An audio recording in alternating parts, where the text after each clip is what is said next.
Hello, everyone. Good evening. Minasan konbanwa. Thank you so much for joining us tonight for our inaugural virtual sake tasting and pairing demonstration. We are so excited to have you today and enjoying some sake tonight with some special pairings that we have in store for you. First of all, let me introduce myself. My name is Yoshi Domoto. I am the Executive Director of the Japan America Society of Georgia. And I'm so thrilled to have so many of you with us today and enjoying the art of sake and enjoy some special 3 products of sake today. And before we get started, I want to thank our sponsors. We have, in collaboration with the Japan American Society of Georgia, we have Mgk Hospitality with us this evening, and Wagaya Japanese Restaurant, and of course, Chirori Japanese Restaurant. So we are so thrilled to have our partners with us today, and the owner and founder of Mgk Hospitality, and our special guest sommelier, sake sommelier as well. But before we introduce everyone, wanted to kind of go through a few quick things. In terms of schedule, we will, once we open up the program, we will have a very quick introduction about Mgk Hospitality and what's happening with Wagaya Japanese Restaurant and Chirori as well. And then we'll go into the introduction of sake, the brewing process and types from our sommelier. And then that's after that, we will go into our virtual tasting and pairing of our 3 products, and then also the tasting and pairing menu items as well. And then at the very end, we'll have some time for question and answer session and a little bit of networking as we enjoy our sake, and if you would like to mingle and talk about some of the things we learned today. So, but without further ado, we would like to get started. But before we let everyone into the tasting room, we have just 3 rules. First, once you come into the room, you will be muted, so keep your audio on mute for the time being, especially for the beginning portion of the program. And then number 2 is, if you have a question, please raise your hand. Either on the video, there is a raise your hand function on the Zoom button down below as well.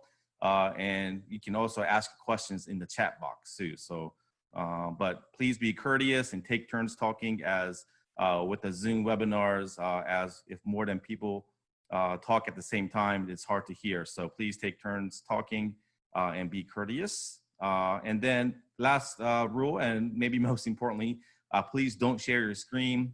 We will have some screen sharing from our sommelier and talking about the products and then the brewing process of sake too. But so please don't share your screen. But those are the only rules. And other than that, just enjoy and have fun. And hopefully everyone has their sake tasting and pairing kits that you got from Wagaya and Chirori. And you have your sake or wine glasses to taste with, and your pairing menu as well. But without further ado, I would like to introduce you to the founder and owner of Mgk Hospitality, Mr. Takashi Otsuka. Otsuka-san, yoroshiku onegaishimasu. Sorry, Otsuka-san, you're on mute, so unmute yourself. All right, can you hear me now? Yes, thank you so much for joining us today. Great. Of course, it's my pleasure. My name is Takashi once again. I'm the founder and the CEO of Mgk Hospitality. I just want to share what's going on with our companies right now. There are many things going on, and it's very exciting to know. First, Wagaya. Wagaya is a 50-year. That's our first restaurant and the very first concept. We open for takeout and dining right now at 2 locations, one on 14th Street, and the other one is Decatur, nearby Emory University. And we have another restaurant called Chirori that's opened last year, but we were closed since March, mid-March, because of COVID-19. And then we converted it into a grocery store, and we moved downstairs of Wagaya. And that's what I'm doing pretty much every day, setting up shelves and a lot of things going on. Hopefully we can grand opening sometimes next weekend. And another project, we we're doing is a Nagomiya. It's going to be on the 10th Street in Midtown. Casual dining concept, a little bit different from Wagaya. The construction has already started. We'll be opening sometimes in fall, but everything is going on. We post on the social media, so please follow us. And that should be it for a quick introduction. I'll pass on to Christina. She's our general manager, and she's been with us 4 years. Almost 5 years. Okay, almost 5 years. All right, so without further ado, I'll introduce Christina. She's also sake sommelier as well. Hope you guys enjoy. Great, thank you so much. And our special guest sommelier, Miss Christina Liu. Thanks so much for hosting tonight. Hi everyone, how are you? Thanks for having us. My name is Christina. As Takashi-san mentioned, I've been with the company for almost 5 years now. I joined in 2015.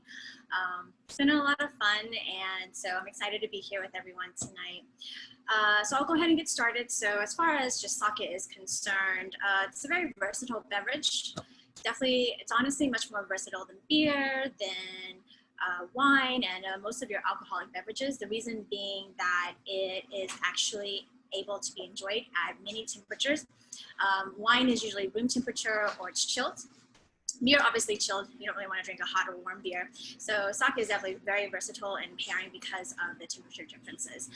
So what is sake? Sake is a very well-known alcoholic beverage native to Japan, and it originated about 2,000 years ago, and it's very often mistakenly described as rice wine, but that's actually incorrect. So sake is not a wine, it's not a beer, it is its own distinct category in the alcohol beverage world. It's only brewed from rice, koji, which is a mold, yeast, and water. And the rice that is used to brew the sake is very specifically grown, and it is a much larger grain than your typical eating rice. The shinpaku, which is the heart of the grain, all of the starch in the rice is concentrated in the heart. Whereas your regular eating rice, it's more so where it is scattered throughout the grain.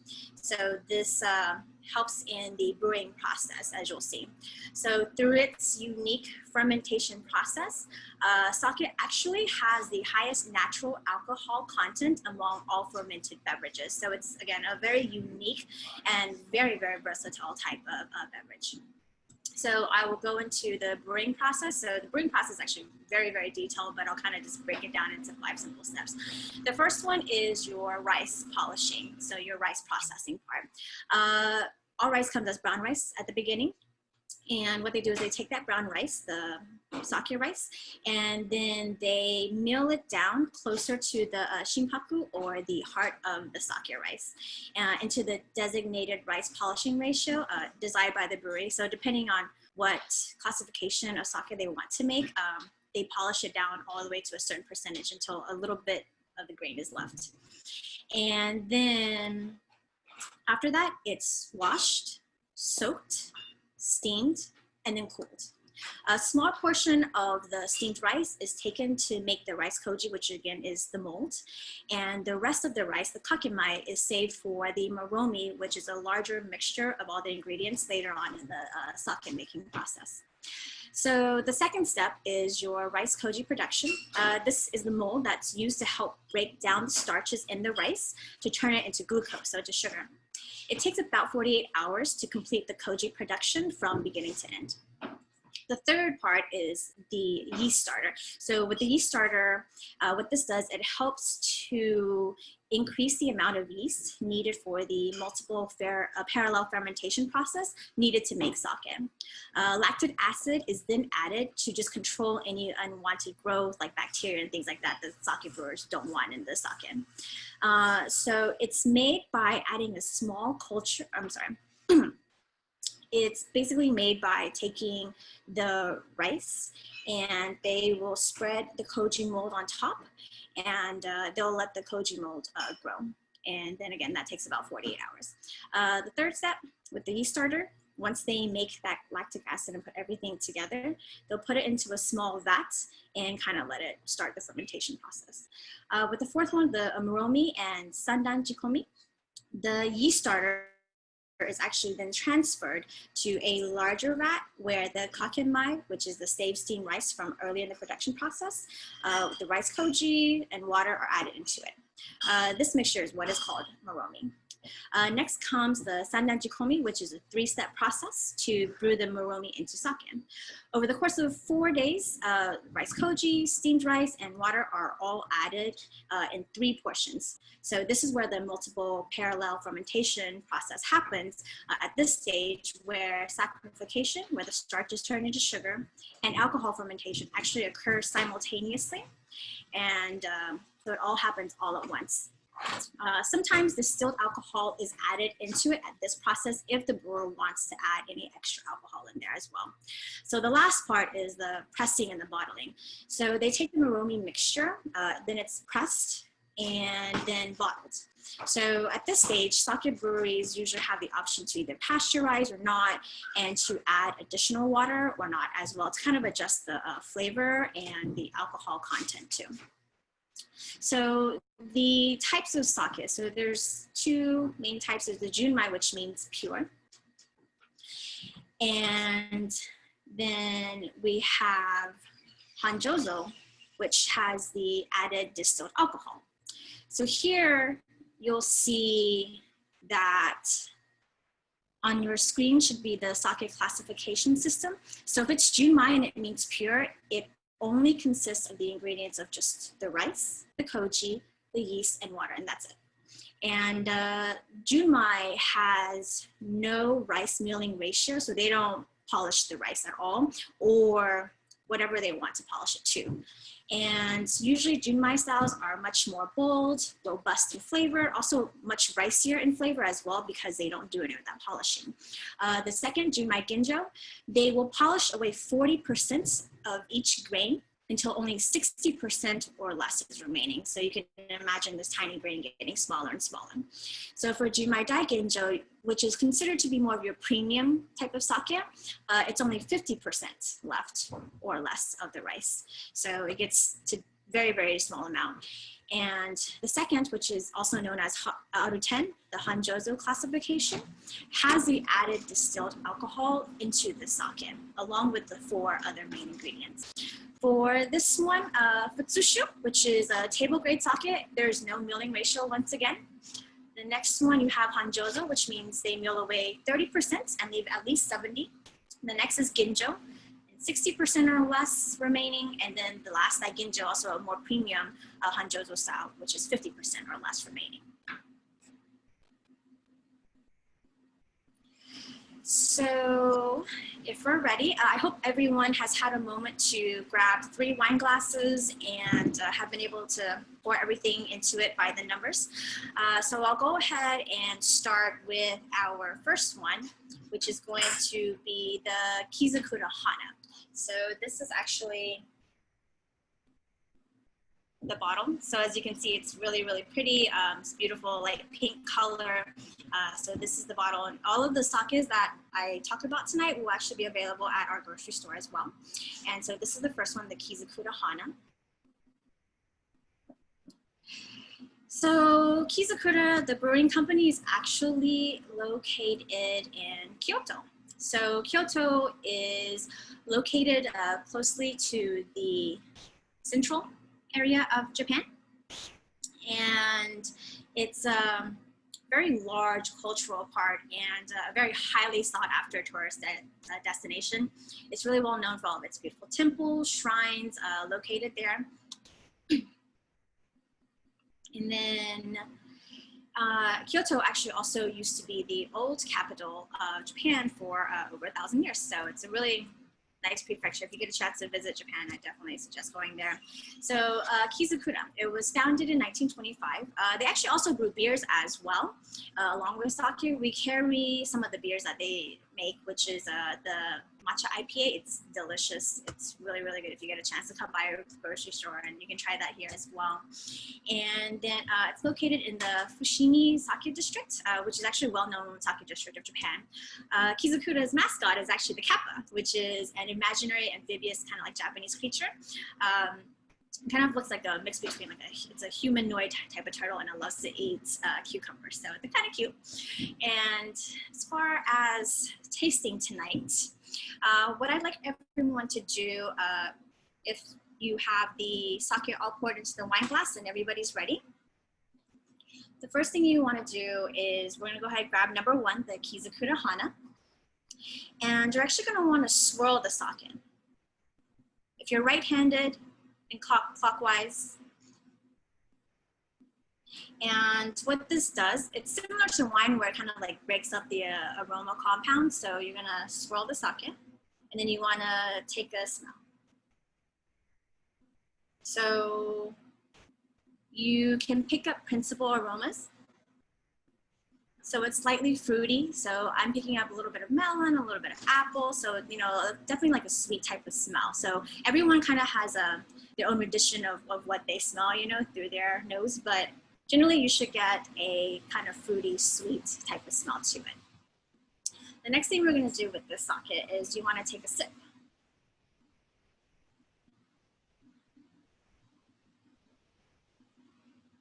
I love this one. So for this one, Kizakura Hana is very special because it actually uses a yellow cherry blossom yeast to help with the yeast starter. And so that's why it has named Hana, which is flower. And it gives its really unique and delicious flavor. So it's aromatic, it's light, it's very soft and clean on the palate. It has actually a very low acidity level of 1.1. So in sake, acidity actually ranges from 1.0 to 2.0. So generally when it's on the lower end, you can kind of expect a lighter, you know, and kind of a clean type of sake. It's very refreshing and easy to drink for all sake drinkers, whether you're a beginner or an experienced sake drinker. So once you've had a sip, go ahead and grab your strawberry and take a bite.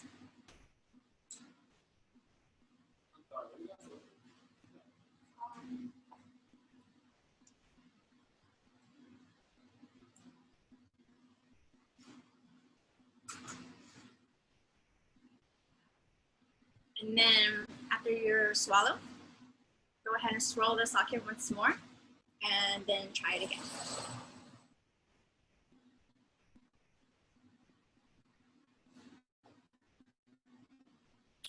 So what we get from this is that it's light, and with a slight hint of sweetness that goes really well with the strawberry flavor and aroma. So strawberry, you know, is not actually sweet naturally. It's kind of almost got like a little tang to it.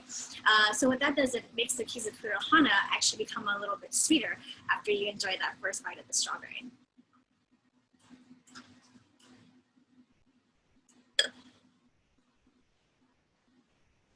So that's our pairing for the first one.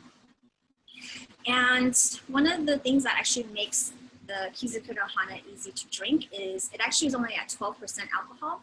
On average, sake is about 14 to 16%. There are some higher alcohol content ones, but generally about 14 to 16. So this one at 12% is definitely a lot lighter. So Christina, just one quick question. I know strawberries, you know, has the kind of the notion of being sweet, right? But it's actually a little bit tart and tangy. Do you have the same effect if you have blueberries or blackberries or other types of berries, or I guess other tangy fruit? Yeah.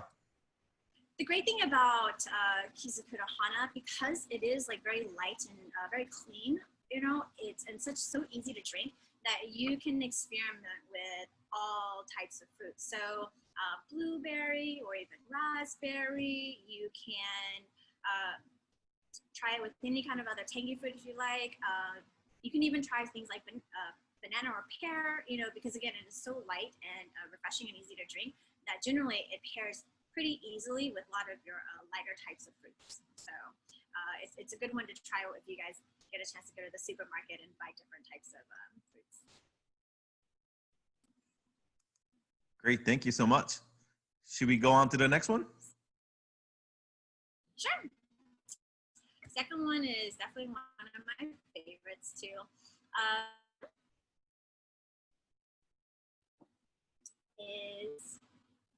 Nanbu-biji, and Nanbu-biji actually means Southern Beauty. So as you can see on the bottle, this one has won Sake Champion Award before in 2017. So it's actually a pretty well-known brand too for this brewery, which is also called Nanbu-biji.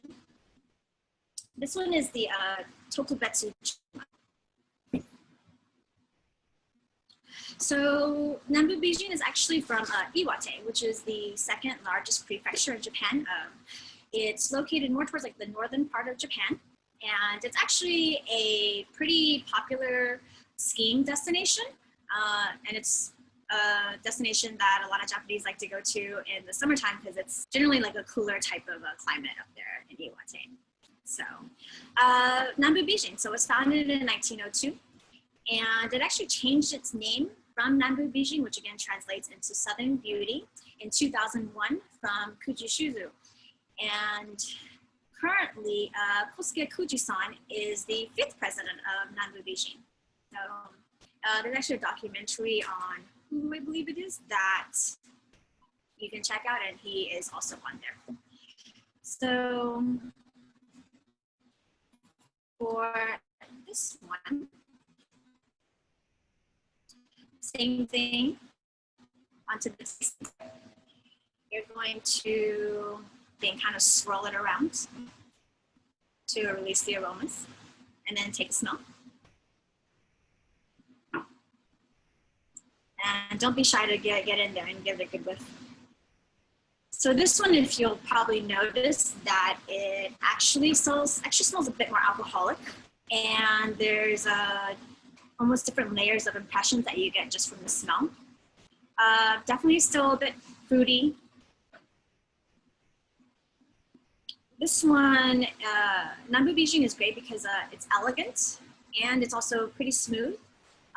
It's got kind of a subtle, but it's a very also bold type of flavor for sake. And you'll notice that it's a bit more ricey in the aroma as well. This one is actually at 16% alcohol, which is why you kind of smell more alcoholic, more alcohol forward for this one. So go ahead and again, give it a swirl, take a sip.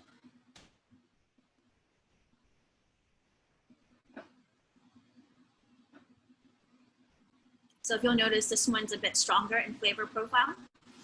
So for this one, the acidity is actually at 1.5. So much higher than, the 1.1 with Kizakura Hana. So it gives it that bolder type of flavor as well. So after you've taken a sip, go ahead and take a small bite of that blue cheese.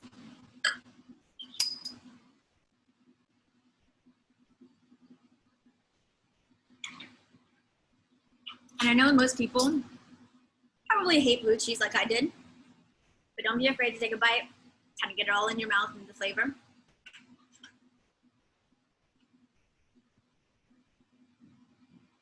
And then once you're done, go ahead and swirl once more, and then take a sip.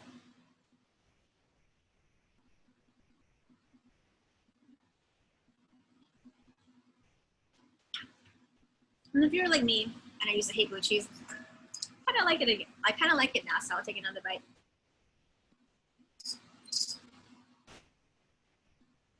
So for me, what this does with the Nanbu-biji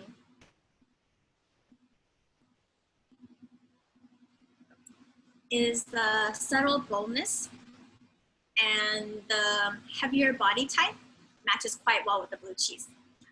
Acidity levels, again, because it's at 1.5, it kind of matches that fermented, really kind of almost sourness of the blue cheese. And the body and again, flavor pairs well. It mellows kind of the funky, strong taste of the cheese while the cheese enhances the other flavors of the sake. And for me, the sake actually tastes a little bit sweeter as well once you've had the blue cheese. So for this one, with it being a bit heavier in body, you can also pair it with other heavier types of food as well. And generally I've tried other cheeses with this, and generally with cheese, I love it. So like with cheese on crackers, you know, things like that, it's really good. If everyone is ready for the last one, this actually is probably the most surprising sake for most people, especially if you're a beginner sake drinker or you don't drink sake a lot and it's not something that you go to the store and you're like, oh, I want sake. So this is a really, really surprising one for most people. This one is from Kika Masamune. And Kiku Masamune is actually from Hyogo, which is also towards like central part of Japan. It's very well known actually for, excuse me, for the prefecture's capital city of Kobe, and which is world famous for Wagyu beef. And it's also known for a beautiful hot springs area named the Kinosaki Onsen.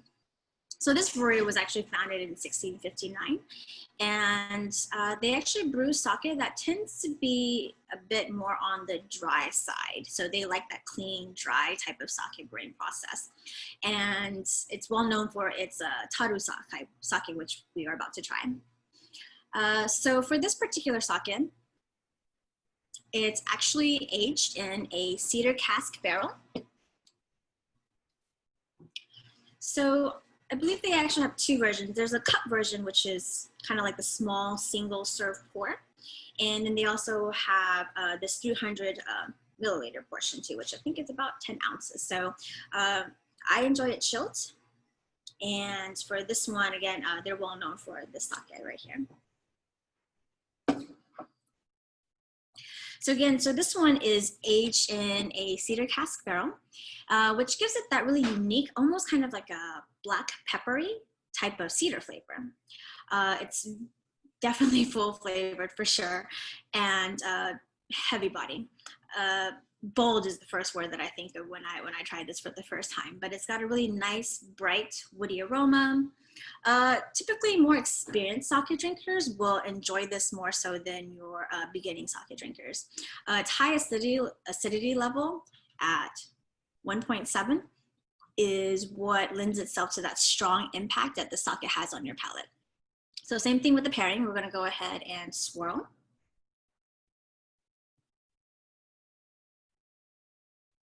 Taking the aroma, and of course the first thing you notice is that cedar, which is like really, really bold and right in your face. So, but it's got that nice black peppery almost kind of smell too. So 1.7, 1.7 acidity rate, this is going to be heavy. So go ahead and take a sip. Get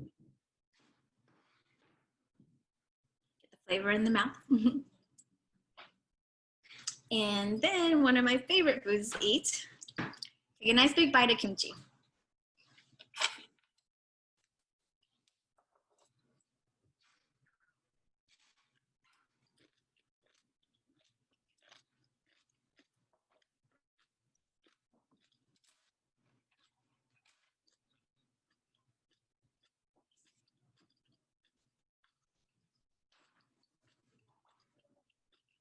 And you're gonna do the same thing again.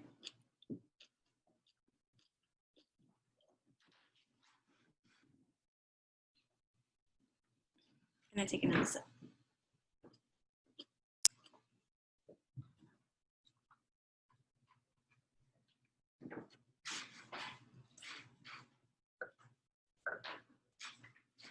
So for me, the very first time I tried this pairing, while we were, this is actually an item that was available at Chirori, our Robata and sake pairing restaurant, before we had to shut down, unfortunately, again, due to COVID-19. And I remember the first time trying this pairing thinking, oh my God, I didn't think I liked cedar sake until I tried this one. So with the kimchi, it's a wonderful and surprising match. It goes really, really well with fermented foods. So again, with that 1.7 acidity level, you usually want to pair it with something heavier, and it can be spicy as well to match with that cedar type of a flavor profile. The spiciness of the dish is actually kind of, for me, toned down. And with the sake, the kimchi kind of helps mellow the strong cedar flavor so that it's a bit more smooth too. And the tanginess and sourness of the kimchi, you know, matches really, really well with also kind of almost the spiciness of the sake too. And for this one, it's actually only at 15% alcohol. So it's actually average alcohol content, but again, because of that bold cedar type of flavor to it, it kind of tastes a little bit stronger, but it actually is only at 15%. So that's probably usually the most surprising one for most people. And also definitely one of the favorites for them as well. So that is for the pairings. And does anyone have any questions? Yeah, so everyone joining in, please feel free to ask questions through the chat box, or if you have questions, go ahead and turn on your video screen and raise your hands, and we can certainly spotlight you so you can ask questions to Miss Christina. But Christina, I guess while we wait for questions to come in, so I think there's a stereotype that, you know, sake is only it only goes with Japanese food, right? Whether it's, you know, sushi or sashimi or some other type of kind of Japanese kind of traditional thing. But it seems like it goes with a lot of different types of food. And I know strawberry is not, you know, really Japanese, although there are delicious strawberries in Japan. And blue cheese is not Japanese, and then kimchi is not, right? So can you talk about kind of how sake actually goes well with, I guess, a lot of different types of food, and maybe some traditional, maybe American cuisines that it goes well with? So usually with sake, you have to take into account the body and also the classification, because generally you wouldn't want to pair something like a daiginjo, which is, you know, like more of your premium grade sake, with something super heavy like tonkatsu ramen, you know, or anything like that, because then what will happen is that the food completely overpowers the sake, and sometimes maybe the sake ends up being a little bit bitter instead of, you know, sweet, or just it's just too overwhelming. So generally you kind of want to take a look at the classification of the sake, and then you pair it with, you know, food. So you general kind of rule of thumb, the lighter sake, you kind of pair with lighter food. So this one, the first one, the Kizakura Hana, I like to pair it not with just fruits, but with light veggies as well. So it's always fun to experiment. And usually, from earlier when I was speaking about the temperatures of sake, generally, you know, most people think of sake as a chilled beverage, or you think of hot sake, kind of the gross, burn your throat kind of sake, but that's not what sake is at all. If you have that kind of sake, it's probably table grade fushitsu, which is why you hate it. But if you warm up sake to pair with other foods, generally you're gonna only want to warm up maybe your junmai styles, or your junmai ginjo, you know, or your, if it's Hanjozo, maybe your like ginjo styles of Hanjozo. The riciness of the sake, when it's heated, it actually kind of mellows out a bit. And usually when sake is warmed, it gets a little bit sweeter as well, depending on the sake. So, but temperature obviously has a lot to do with pairing. Generally, daiginjos you always want to serve chilled. The others you can kind of serve between the different temperatures to kind of try out different types of food. With something like tonkatsu ramen, which is really popular, a lot of places serve that type of ramen. You know, you want to go for a bolder type of sake. Generally, I recommend dry sake, and such as like Tokoyama, things like that. When it's dry, it's a palate cleanser for you as well. So. At our grocery store, at Wagaya Japanese grocery stores here, we have so many different types of sake for you to try out too, and you can always try the different pairings, and we can always recommend, you know, if you say, I kind of want to eat this, what do you think? So we can always help you out here with that. Great, thank you. So that's actually answered the first question that came through the chat box. But a second question from Mr. Xander. Do you know of any certain types of sake that's carbonated? Is there carbonated sake? Yes, so it's called sparkling sake. I personally think of it as champagne sake, because, you know, every girl loves champagne. So, but we do actually carry sparkling sake. It's a fairly new process, so it's not as common. The one that we do carry here, it's called Kizakura Stars. It's very light, it's very refreshing. Generally, definitely you want to chill the sparkling type of sake. What they do with the sparkling sake, they usually, when they bottle it, they will add the carbonation into, depending on the brewery, but that's what a lot of them do for it to become carbonated and kind of like the sparkling champagne type of style. I think everybody loves mimosas, right? So that's my favorite thing to do is, like again, we have our Kizakudahana here at our grocery store, and once it's chilled, fill it in a champagne glass, maybe some OJ or pineapple juice. It's absolutely delicious, but it's great on its own too. So very, very, very refreshing, just like you would think of a sparkling sake. Nice. So here's another question that comes through. So it's getting harder and harder, but what's the difference between sake and shochu? I know shochu is a little bit more alcoholic, but do you know the difference between sake and shochu? So shochu, the difference is that it is actually a distilled alcohol, whereas sake, it's not. It's pretty much just like the 5-step process that you get from beginning to end, from when they harvest the rice all the way down to pressing and bottling. Whereas shochu, they actually, because it's considered more of a liquor style, they actually distill it, which again, sake is not. So that's one of the main differences between shochu and sake. And I know shochu, you can make it out of potatoes or wheat or all sorts of different types of ingredients. Exactly. Sake is only made out of rice, right? Only made out of rice, exactly. So we actually do carry a sake that has the distilled shochu in it. So it's from Kizukura Brewery, and it's the black can. So their cans are very, very, very famous. They have the red can, the green can, the gold can, or the yellow can, and they also have the black can. So the black can is actually a really good top seller for us. It's smoky in flavor and very, very rich. So a lot of like your whiskey drinkers, Scotch or bourbon drinkers, they typically, if they want to try sake, that's the one that I recommend to them, because it also has about 10% distilled shochu in it as well. And so it gives it that like really rich, smoky type of flavor. So again, sake is so versatile that you can add pretty much any type of alcohol into it. Great. So Christina, can you talk a little bit about Umeshu? Here's a question. Does Umeshu, the plum wine, have higher alcohol level than regular sake in general? Sorry, I'm sorry. Could you repeat the question one more time? Yes. So the question is about Umeshu, the plum wine. So does the plum wine or the Umeshu, made from Choya or other, I guess, brands, does it have higher alcohol content than other general types of sake? So actually, I have a Choya right here. Again, available in our grocery store.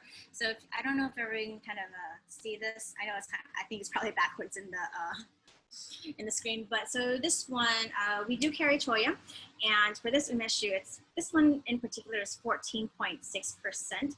So it actually doesn't differentiate too much from the sake that we carry. This one, Umeshu tends to be really, really sweet. So you actually don't taste the alcohol as much in plum wine, even if it's the same like alcohol percentage as well. So generally, I think depending kind of on the brewer and who makes it, but on average, it's give or take about the same percentage. So Christina, quick question for me. So speaking of your restaurants, Chirori and for Wagaya, I know you guys have 2 different types of restaurants and different types of clientele, but what are your most popular brands of sake at each restaurant? So for us, I think a lot of it depends on your gender. So usually, our guy customers will come in and they will want something bold and robust and something strong. And then, our ladies will come in and they'll want something sweet and light and easy to drink. So it kind of, I think a lot depends on your gender. Also age too, usually the older you get, maybe you prefer something drier and not so sweet, things like that. So for our guys, I usually suggest, again, the black can from Funaguchi Kikusui, because again, it has that shochu in it, which makes it really strong and bold, smoky again. Another one that I like to recommend is our Wagaya Cup. So Chiyomasubi Brewery actually makes our Wagaya Cup, which is probably actually one of our best selling ones. It's a personal, like a private brand that the brewery makes for us and ships it over. And with that one, it has like a very nice, ricey, but subtle. So some sakes, you know, are maybe a little bit too bold for some people, but this one, our Wagaya Cup. So Wagaya means our home. So it has a picture of a traditional Japanese abode on there. And with this one, again, Chiyomasubi makes it a nice, subtle, ricey type of flavor profile. So this one actually guys and girls enjoy quite a bit. Another one that I think our guide customers like a lot is a Tokoyama. Clean, dry, a really great palate cleanser. So usually for the ladies, they like nigori. So nigori style is cloudy sake. In the United States and probably abroad elsewhere, it's mistakenly known as unfiltered sake, which is incorrect because all sake has to go through a filtration process. It basically means that the sake is either very, very, very lightly filtered, so the rice mash still kind of goes through, or they'll go ahead and filter it and then just put some of the rice back in. So that's what gives it that kind of like creamy, thicker type of texture. So usually that makes it sweeter. It's kind of almost like a dessert sake. And so a lot of people, especially, you know, the girls, they love that one. And you can make flavored ones as well. So here we carry strawberry nigori, and we also carry a mango nigori. And then we also carry togori pink as well, which doesn't have a flavor, but nice kind of like light sweetness to it. So generally that's kind of where it falls between for our guests what their favorite sake is, whether you're kind of a stronger drinker or a lighter drinker, and whether you're male or female. Great, thank you. So Christina, we have another question that comes in from Miss Carrie. So she's heard of drier styles of sake, like Hanjozo shu are recommended for sushi and sashimi. Since sushi and sashimi can kind of vary widely based on the type of fish and other ingredients, do you recommend different styles? Do you recommend any specific brands for, I guess, that pairs well with sushi and sashimi? Yes, so one of my personal favorites, and actually if everyone remembers earlier, we had that classification chart that had all of the rice milling ratios. That's actually from Mr. Timothy Sullivan. He created that chart, and his website is urbansake.com. The world-renowned ambassador and sake expert from Hakkaisen Brewery, and this is actually one of, yeah, so there it is. So that's the, so you'll see Urban Sake. So his website is urbansake.com, and you'll find all sorts of information. Again, world expert and brand ambassador for Hakkaisen, which is this brand right here. And so this is actually probably in our inventory, the one that I recommend the most for palate cleansing. So it is, I don't know if everyone can kind of see, but it's a Hakkaisen Tokugawatsu Hanjozo. And Tokugawatsu means special in Japanese. So the sake brewery, they're not required to tell you what's special about their sake, whether it's the type of rice they use, or maybe the type of water they use, or their rice polishing, milling ratio, you know, whatever they do that's different from the usual brewing process, they can label their bottle Tokugawatsu. So for this one, my favorite thing about it is that even though it's a nice dry sake, it doesn't have such a long lingering finish where, you know, it kind of dries your palate out. What it does is, this is actually one of the pairings that we had at Shirori, and it does really, really well. So what I recommend with this one is, every time you take a bite of fish, whether it's, you know, salmon or red snapper, or if you're lucky enough to have some toro or any of the other special fish like kinmedai, goldeneye snapper, you want to eat the fish, and then you want to take a sip of the sake and kind of get it all nice and in there and cleanse your palate. And what that'll do is, once your palate is cleaned, you can really taste the freshness and the flavors of the next fish if it's a different type of fish that you're trying. So definitely dry sakes are really, really good as palate cleansers. And again, this is one of my personal favorites, and also one of the pairings that we had at our restaurant too for our sashimi platters. So speaking of Hakkaisen, they've come to Japan Fest Atlanta before in the past, and was featured at our festival. Unfortunately, we can't have Japan Fest in person this year, but we'll have our virtual festival and big finale at the end of September, which I know, Christina, you and Otsuka-san are planning to be part of the festival. So we thank you for your support this year and every year.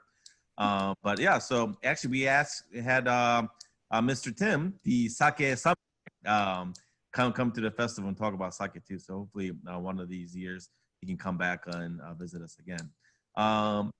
But Christina, going to our other question, it looks like people are enjoying their sake and more questions are coming in. So, you know what? I think I'm going to join and enjoy the last sip of my Kizakura Hana.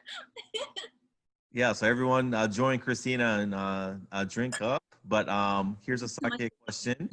So I know all of the sakes that we tried tonight are all brewed in Japan.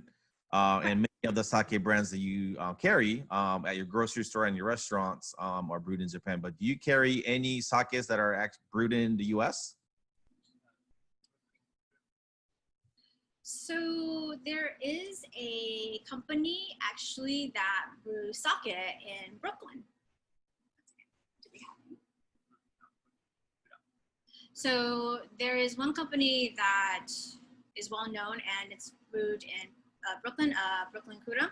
I'm not sure if anyone's heard of Miss Sake USA, Jessica Jolie, but she actually introduced that brand to me a while ago. So they do brew sake actually here in the US, and so it's not an imported sake.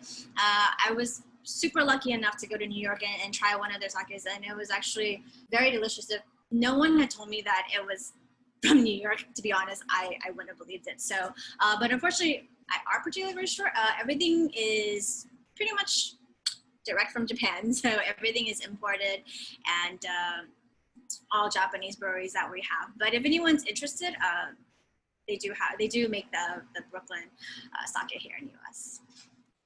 So kind of follow up to that, is the sake called Dasai from one of the audience members is saying that, I guess, Dasai is opening a brewery in New York, or just north of New York. So I wonder if maybe it's a different brand. But speaking of sake being brewed in the US, actually next Saturday, we'll have another sake event in collaboration with the Japan American Society in Tennessee. And of all places, Nashville, Tennessee has a brewery called Proper Sake.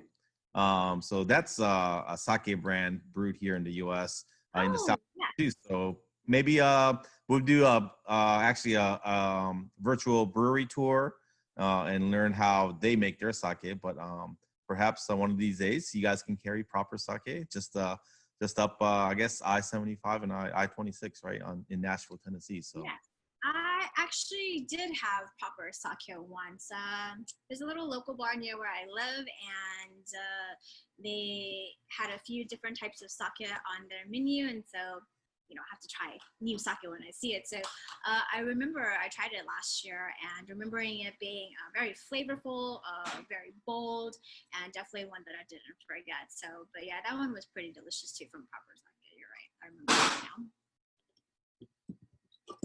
For Dasai, we actually carry the Dasai 50. This is a Daiginjo style, so this one is milled down to the 50% ratio, which is why it's called Dasai 50. Dasai actually labels their sake by their rice polishing ratio, so their most expensive one is Dasai Beyond. Depending on where you go to purchase it, it can be anywhere from $700-800 up to over $8,000. So they polish your rice to pretty much almost nothing, but 50 for me is quite delicious. So, but With Dasai, I don't know. I haven't heard of them coming to New York. So if they do, I'd be super happy. But I just haven't heard of them coming to New York yet. But as far as the Dasai brand is concerned, I definitely love it. It was actually made famous worldwide. It was a gift presented to President Obama during his presidency. And so that's actually how a lot of people, at least in America, became aware of the brand. So Dasai has actually definitely grown in popularity because of that in the last, years.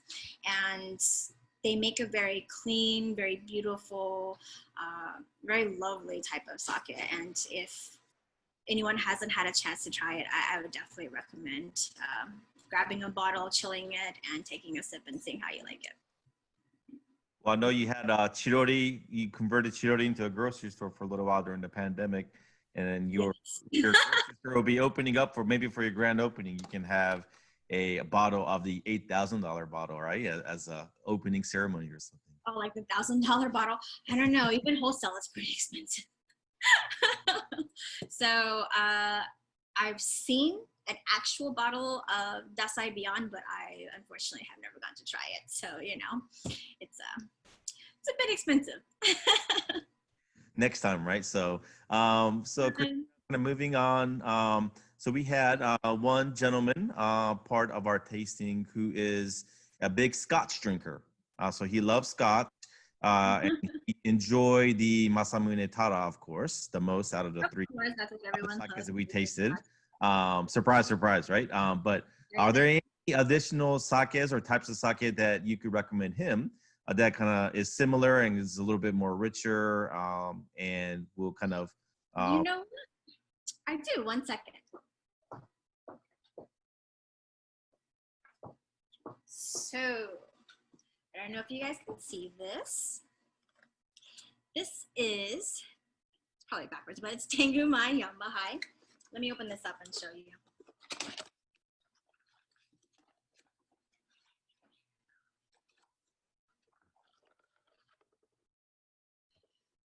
So this is a big, beautiful bottle of our Tanguma Yamaha. So generally with brewing methods, there's two different types of brewing methods. There is a traditional one, which is very laborious, like very, very, very labor intensive and very time consuming. It can take up to a month extra time to brew it with the traditional method. Whereas the modern method, it cuts down on the time and it cuts down on the labor. So this is actually a Yamaha style. Out of all of the sake brewed in the world, only 10% accounts for Yamaha. And within that 10%, only 1% is Kimoto style. So Yamahas generally tend to be very bold, very robust. For me, I love them. They're quite lovely and much stronger in flavor profile. So for a lot of people who, again, are not more experienced sake drinkers, they might think it's a bit much. So, but this one, it's delicious. With this Tanguma Yamaha, you'll see that it's a little bit higher on the average side. It's at 16%. And this one, if you ever get a chance to stop by and try, it is delicious at almost any temperature. Pretty much from chilled to room temperature, body temperature, warmed. I wouldn't suggest it piping hot. You usually don't want to warm up sake or any alcohol, too much, because alcohol actually evaporates at a lower temperature than water. So you're pretty much evaporating like all the good stuff away, So, but this one again, from chill to warmed, it's quite delicious, and the aromas change as you go along with the different temperatures. This one is very, very earthy, almost like kinoko, like mushrooms, and it's bold, and it's got a wonderful type of ricey flavor and aroma to it. But this one, we actually use it in a pairing at our restaurant, and we paired it with our kinoko platter. So, lots of different mushrooms, and it was definitely a really, really good pairing. So I would suggest, your earthy types of veggies, roots, things like that. fungus like the mushrooms. It's very, very delicious. So anyone who has a stronger palate, I would suggest like your Yamaha styles. Those are really, really good. And also Hanjozo because it has the added alcohol, so generally also a bit stronger too. Great, thank you, Christina. We got a couple more questions coming in. I know we're getting close to 8 o'clock, but one question is from our very own Japan Fest general manager, but she's asking, do you carry sparkling sakes in your grocery store or in your restaurants? We do. So the sparkling sake that I was talking about earlier is our Kizakura brand again, Kizakura Stars. So you'll see it's this beautiful kind of baby blue type of bottle. And this one, so usually Nigori style sake, sparkling sake, the alcohol content is much lower. So this one is actually at 7%. And so super, very, very easy to drink. Again, my favorite thing is chill it, make the most out of it, or enjoy it straight out of the bottle. It's really quite delicious. It's kind of like an alcoholic soda, you know? So any point in time that you just want to have a drink, but something light and refreshing. So this is one of the ones that we carry. You know, it's super delicious. The price point is really good on this one as well. There are other companies that do brew sparkling as well. Another one, so again, if you guys remember Timothy Sullivan, he represents Hakkaisen. They have a Hakkaisen sparkling Nigori. It's a little bit more expensive, but Nigori style, so it's kind of like, it's got that cloudy type of texture to it, a little bit creamy, but not so sweet where it's kind of like, you know, but it's quite delicious as well. But that one, again, is a little bit pricier, but super delicious. I would not mix that with any type of mix or anything. You enjoy it like straight up. So that one's really, really good. Also, another thing that you can use Nigori and sparkling type of sake is to make cocktails. So if you go on Google or you just kind of make your own cocktails, those are really, really good for cocktail recipes too. So a lot of restaurants that you go to, whether Japanese or not, if they serve any type of sake, they'll usually use like Nigori style or maybe a sparkling style to make their cocktails out of. So that's what we have. But Hakkaisen, Timothy's brewery has a lot of, or has that one delicious, really, really, really, really good Nigori as well. Great, thank you. Just 2 more questions, Christina. You're doing such a great job of sharing all your knowledge about sake. Thanks for joining us today. From Miss Carrie, so we have a question about the Genshu style sake, which is, she believes is undiluted. I think Nama Genshu? Kubota Genshu. Are Genshu sakes common, and do they have any special pairings? I know Kubota is a very high-end and very, very special sake too, but So with sake, so you have like nama sake or genshu sake or nama genshu. So nama means unpasteurized, and then genshu means undiluted. So we have, I'll kind of pop one up each. We have the Funaguchi Kikasui red can. We have the Funaguchi Kikasui green can, which is my personal favorite. And then I also have the Funaguchi gold can as well. So with these styles of sake, I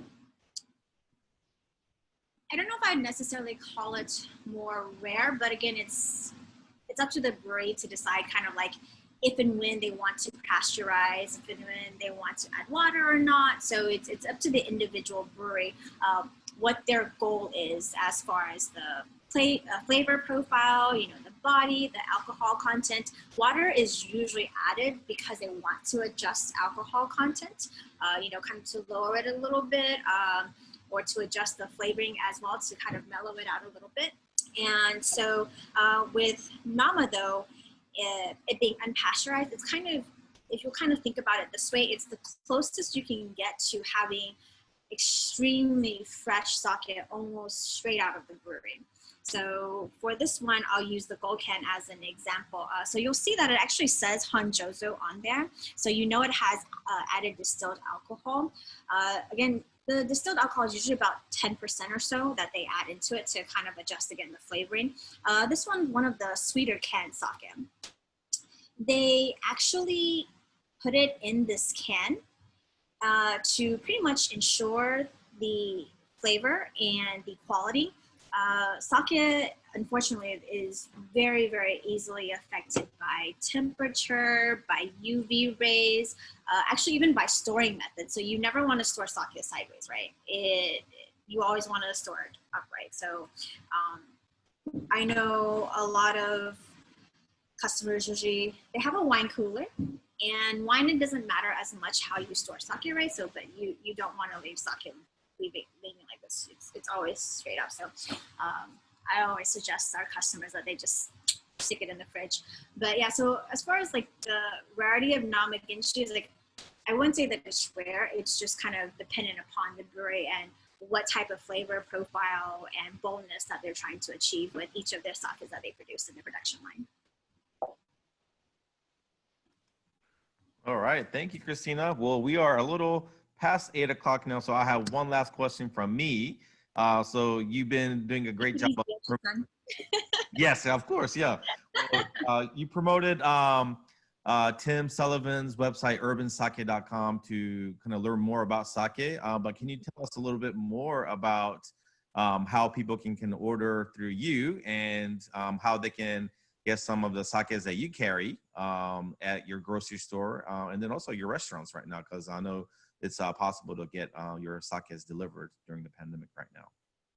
Yes, so currently we are legally allowed to do sake delivery. So you can actually go online to our website at wagaya.us, and in the little top right hand corner, there is an order online button, and we have all of our sakes listed that are available for delivery.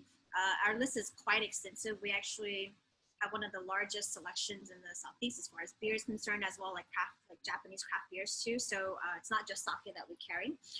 You can also, of course, come and pick it up in person, either from our restaurant or from our grocery stores, and pick up lots of yummy cookie ingredients, snacks, and things like that as well. In our grocery store, we have it on our shelves and also in the fridge if you want to take it home immediately and enjoy. But we carry all of the sake that we just mentioned in our grocery store and also in the restaurant as well. So either online or in person, whichever you prefer. If you come in person, and if I'm here or Tashi-san is here, feel free to ask us questions. We'd love to help you pick out the sake of your choice. Great, thank you so much. So everyone, remember, go to wagaya.us to learn more about all of the sake brands that Christina and Otsuka-san has at their grocery store and both of their restaurants. You can get the sake delivered to you, so that you don't have to go anywhere and be in the safety and comfort from your home. Or of course, you can go down to their grocery store, their restaurants, and kind of browse around and pick up your own sakes, and then talk to Miss Christina and to Otsuka-san if they're there, and then any of their staff is knowledgeable about sake too. So definitely go down and pay them a visit and kind of learn more about sake and kind of try out all the different types of sake they have. Well, Christina and then Otsuka-san, any kind of final words before we close up for the day and for the evening? And we really appreciate all of your help and support, not only with Japan American Society, but also Japan Fest and all the various Japanese organizations in town, including the Japanese Chamber too. So thank you so much for all your support. I know these are tough times with the pandemic, but we're here to support you, and we encourage everyone to dine in at your restaurants, get delivery, and then order sake from you too. So thank you again, Otsuka-san, Christina. Any final words? Thank you for joining us this evening. Had a lot of fun. Come visit us at our restaurant, grocery store, and again, we'd be more than happy to make some sake pairings for you. Well, thank you so much. Hope to see you soon at any of our restaurants or grocery store. Great, thank you so much. Again, wagaya.us, right? So thank you again, and I hope everyone has a wonderful rest of your Saturday evening, and we'll see you next time. Thank you very much. Take care. Bye-bye.